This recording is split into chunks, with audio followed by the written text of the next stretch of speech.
Sério, isso daqui está uma loucura. Após grandes bancos começarem a falir e toda a economia entrar em um caos, as criptomoedas começaram a subir. Mas por que será que isso está acontecendo nesse momento? Eu realmente nem sei mais o que esperar desse mercado. Na verdade, eu sei e é isso que eu vou falar nesse vídeo. Será que a recessão foi cancelada e estamos entrando no ciclo de alta das criptomoedas novamente? Mas antes de começarmos, eu já peço para você deixar o like aqui embaixo, porque esse vídeo literalmente não custa nada para você, ele é de graça. Então eu só peço que você faça isso. Abrindo aqui no site do CoinMarketCap, já podemos ver que o Bitcoin chegou a 25 mil dólares, teve alta de 4% nas últimas 24 horas, o Ethereum está em 1.750 dólares, alta de 4% também. E se colocarmos nas últimas 24 horas, temos criptomoedas que subiram mais de 20%. E nos últimos 7 dias, temos criptos subindo mais de 50%. Mas selecionando por capitalização de mercado, podemos ver que o Bitcoin estava em quase 20 mil dólares e subiu rapidamente em pouco tempo, como podemos ver aqui nesse gráfico, olha só. Até o dia 12 de março ele estava em 20 mil dólares e depois que surgiram várias notícias no mercado relativamente positivas para as criptomoedas, ele subiu bastante, para 25 mil dólares. Mas será que essa alta vai continuar ou não? Já deixa aqui a sua opinião nos comentários que eu quero saber. Mas olhando aqui para o mercado em geral, ele também teve um aumento de 5,1% em capitalização total, ou seja, muitas pessoas tiraram dinheiro de outros investimentos e jogaram no mercado cripto, como podemos ver neste gráfico aqui, sobre a capitalização do mercado cripto. Filtrando para os últimos 7 dias, podemos ver que teve um aumento exponencial. Estávamos em 950 bilhões em capitalização de mercado, ou seja, dinheiro circulando no mercado cripto, e agora já subiu para 1,1 trilhão, uma alta expressiva no mercado cripto. Será que agora vai ser o bull market novamente? O que é muito legal de ver é o indicador de medo e ganância das criptomoedas, e ele saiu de extremo medo para um mercado relativamente otimista. Olha só, nos últimos 4 dias ele saiu de 50 para 56 e indo para o verde. Quanto mais para o verde o ponteiro, mais otimista está o mercado. E olhando para o gráfico mensal do medo e ganância, podemos ver que ele estava próximo dos 50 pontos e com várias quebras que aconteceram no mercado, 3 grandes bancos faliram.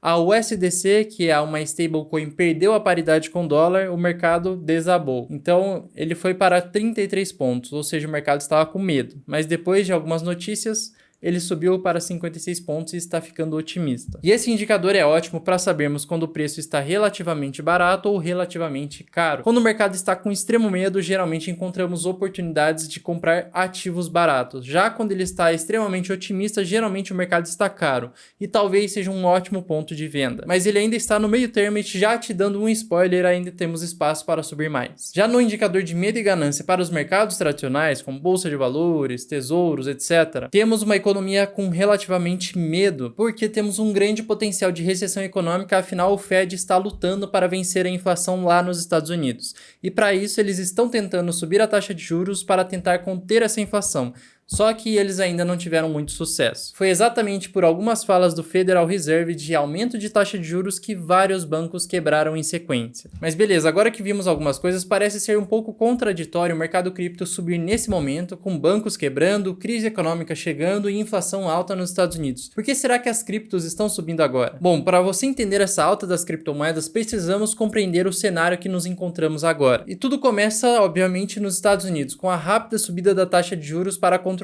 a inflação. Porque caso você não saiba, a taxa de juros funciona como um mecanismo do governo americano para controlar a inflação. Então, quando ele eleva a taxa de juros, ele acaba esfriando a economia e tornando o acesso ao crédito mais caro. E isso reduz compras e o aumento de preço de serviços e produtos acabam sendo freados. Ao final, as pessoas não estão comprando tanto quanto antes. É só você pensar se fosse dono de uma padaria. Digamos que você tem um pão único e extremamente delicioso e está tendo uma alta demanda de clientes. Muitas pessoas querendo comprar, formando filas no quarteirão. Você, obviamente, vai subir o preço desse pão. E essa é a alta da inflação. Mas quando as pessoas param de comprar o seu produto porque elas acham outro interessante ou elas acabam perdendo o emprego, você é obrigado a baixar o seu custo para se tornar competitivo novamente. E essa é uma desinflação, quando os preços não só param de subir, mas eles começam a cair. Mas como vocês viram nessa semana, subir a taxa de juros não é tão simples assim, porque existem várias questões envolvidas com isso. Porque quando você aumenta os juros, o endividamento também fica maior. Então, pessoas que financiaram carros, casas, acabam tendo uma dívida muito maior do que a planejada anteriormente. E isso vale para as empresas que se endividaram também. Para vocês entenderem como o 16º maior banco dos Estados Unidos faliu, tudo acontece porque os clientes dos bancos costumam deixar o seu dinheiro emprestado para o banco. E o banco basicamente pega esse dinheiro e empresta para outras instituições. E isso é chamado de sistema de reservas fracionárias. O banco basicamente pega o dinheiro dos clientes e empresta mais dinheiro do que ele possui em caixa. Afinal, é quase impossível que todos os clientes saquem o seu dinheiro de uma vez só. A não ser, é claro, que ocorra uma corrida bancária, que foi exatamente o que aconteceu na quinta-feira passada com o Silicon Valley Bank. E como esse era um banco do Vale do Silício que tinha como clientes várias startups, nos últimos 2 anos ele chegou a receber quase 130 bilhões de dólares. Só que nessa época a taxa de juros estava extremamente baixa. E ele não tinha muitas opções para investir o seu dinheiro na época. Então a grande solução encontrada por esse banco foi emprestar o dinheiro para o governo, mas só que para prazos mais longos, para ter retornos mais altos, do que emprestando para o governo a prazos mais curtos. Só que essa decisão acabou sendo o último prego no caixão do Silicon Valley Bank, porque com juros mais altos, a remuneração que o banco tinha que dar aos clientes também tinha que subir. Só que o dinheiro dos clientes que depositaram no passado, quando a taxa de juros ainda estava baixa, já estavam presos naqueles investimentos de empréstimos que durariam mais de uma década para retornarem. E que agora, com a taxa de juros mais alta, estava dando retornos muito mais baixos do que o que teria em qualquer outro investimento atualmente. O banco até poderia executar esses investimentos e tomar um prejuízo. Afinal, ninguém mais queria colocar o dinheiro em uma aplicação que renderia menos de 1% ao ano. Porém, como vimos, conforme o tempo passou e os juros não caíram, na verdade eles ainda vão subir mais, o SVB não teve nenhuma outra opção a não ser assumir o prejuízo de mais de 2 bilhões de dólares. E sem nenhum sinal claro disso, os clientes cogitaram que o banco poderia quebrar. E eles preferiram ir lá sacar o seu dinheiro por precaução. E como ninguém queria ser o último da fila, todo mundo correu para fazer o mesmo. E por isso, em um único dia foram sacados mais de 42 bilhões de dólares do banco. E como todos os bancos emprestam mais dinheiro do que eles têm guardado, não demorou muito para ele quebrar. Foi exatamente assim que outros 2 grandes bancos quebraram também. Como a situação ficou fora de controle, podendo quebrar mais bancos lá nos Estados Unidos,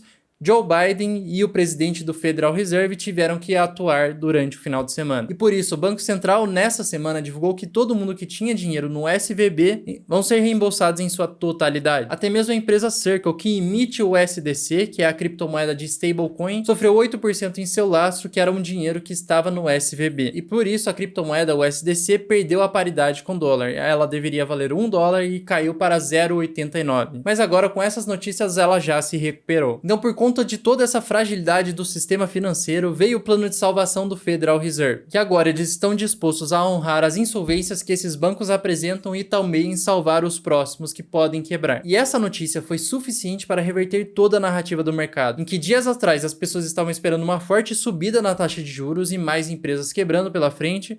Porém, com o novo plano do Fed, o mercado se reverteu totalmente. Agora, a narrativa mudou e o Federal Reserve tem 2 opções. Continuar aumentando a taxa de juros de maneira mais forte até a inflação ser controlada, porém ter esse risco de quebrar o sistema financeiro e mais empresas irem à falência, contaminando toda a economia. Ou a segunda opção é o Fed diminuir a velocidade de subida dos juros e aliviar o sistema financeiro. Só que sabemos que isso vai deixar a inflação descontrolada, porque além disso pode começar a haver injeção de dólares na economia novamente, e isso vai estimular mais ainda a inflação, agravando ainda mais o problema. No momento de gravação desse vídeo, acabou de sair uma atualização sobre a inflação. E resumindo, a inflação nos Estados Unidos está próxima a 6% ao ano. Chegou 0,4% abaixo do esperado. Só que apesar de ter vindo levemente abaixo, o cenário ainda continua preocupante, porque alguns setores da economia, como os de moradia, voltaram a subir de preço novamente. E aparentemente o processo de desinflação ainda continua muito lento. Mas o que podemos esperar para a próxima reunião do Fed é um aumento de 0,25 pontos na taxa de juros. Número muito abaixo do esperado há alguns dias atrás, que era de 0,5 ou 0,75. Então um dos fatores que pode estar impactando nas criptomoedas agora de maneira positiva é seu sistema descentralizado, porque ao longo da história já vimos inúmeros grandes bancos falindo. A crise financeira de 2008 foi um grande exemplo disso. E essa quebradeira de bancos pode impulsionar o Bitcoin e outras criptomoedas. Isso porque em tempos de crise financeira, muitas pessoas perdem a confiança no sistema bancário tradicional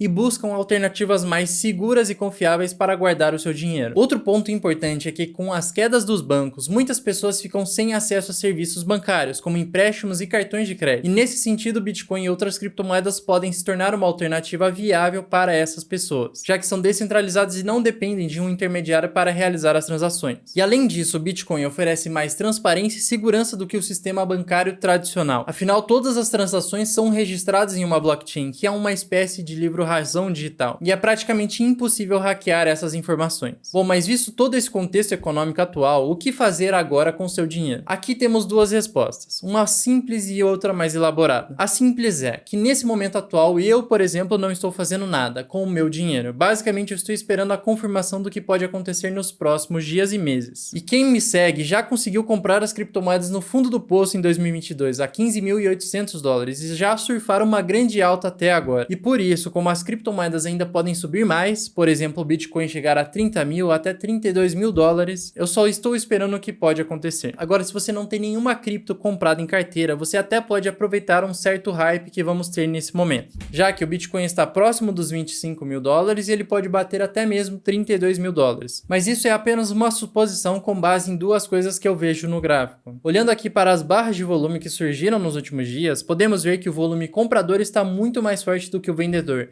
algo que não acontecia há muito tempo no gráfico do Bitcoin. E da última vez que aconteceu isso foi em janeiro, quando tivemos um volume comprador muito maior e depois as semanas seguintes seguiram de alta, até sairmos dos 17 mil dólares e chegarmos aos 25 mil dólares.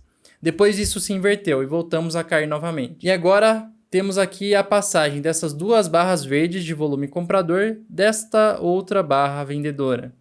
Então sim, podemos esperar mais alta. E olhando para os próximos pontos de resistência, temos que voltar aqui no passado e podemos ver que o próximo ponto é aqui na região dos 28 mil dólares. Então o Bitcoin pode chegar até essa região e se segurar. Se o volume comprador continuar forte, ele pode ultrapassar isso e chegar até os 32 mil dólares. Que é essa próxima região de resistência. Então, voltando aqui, se você não comprou nada, você pode se expor um pouco ao mercado cripto, mas não faça isso com todo o seu capital. Lembre-se, a melhor forma é diversificação, então não tenha todo o seu dinheiro concentrado no mercado cripto. Também tenha uma parte em caixa em renda fixa, porque caso o mercado volte a cair novamente, com uma simples fala do Federal Reserve ou do governo americano, você vai ter uma parte do seu capital protegida. Então tome muito cuidado nesse momento de alta volatilidade, porque na minha opinião, ainda assim temos uma grande chance de ter uma recessão econômica. E esse plano de resgate do Federal Reserve vai ajudar a adiar a recessão ao invés de acabar com ela. Porque nos Estados Unidos, como vimos, eles ainda enfrentam um grande problema com a inflação, como foi divulgado nos resultados de hoje. Lembre-se, não caia na armadilha de um falso bull market, porque se você entrar agora no momento de alta das criptomoedas, poderá sofrer uma grande desvalorização do seu patrimônio, quando essa depressão chegar de verdade. Por isso agora você tem que acumular caixa, mas também ter uma pequena exposição a criptomoedas. Então continue focado no seu trabalho, poupando um pouco do seu salário e criando essa reserva de oportunidade, para quando chegar aquele momento do fundo do poço, onde ninguém estará acreditando mais em cripto, você vai poder pegar esse dinheiro e comprar de alguém que está vendendo de forma desesperada. Agora, se você quer aprender a tomar as suas próprias decisões de investimentos analisando a economia para investir melhor e ganhar mais dinheiro, e também montar uma carteira de investimentos diversificada, no primeiro link da descrição desse vídeo eu estarei disponibilizando o meu curso express gratuito de como começar a investir do zero. Então não importa, mesmo se você não saiba nada sobre como investir, esse curso é para você, ou mesmo se você não quer correr riscos, ele também vai servir para você, ou mesmo para você que tem pouco dinheiro e ainda quer começar a investir. Então ele estará aqui no primeiro link da descrição. Então agora, depois de todas essas informações, o mínimo que você precisa fazer é se inscrever nesse canal para se manter atualizado sobre o que está acontecendo no mercado e o que fazer com o seu dinheiro. Eu sou o Eric e você é incrível e eu espero vocês brevemente em nosso próximo vídeo. Então até lá!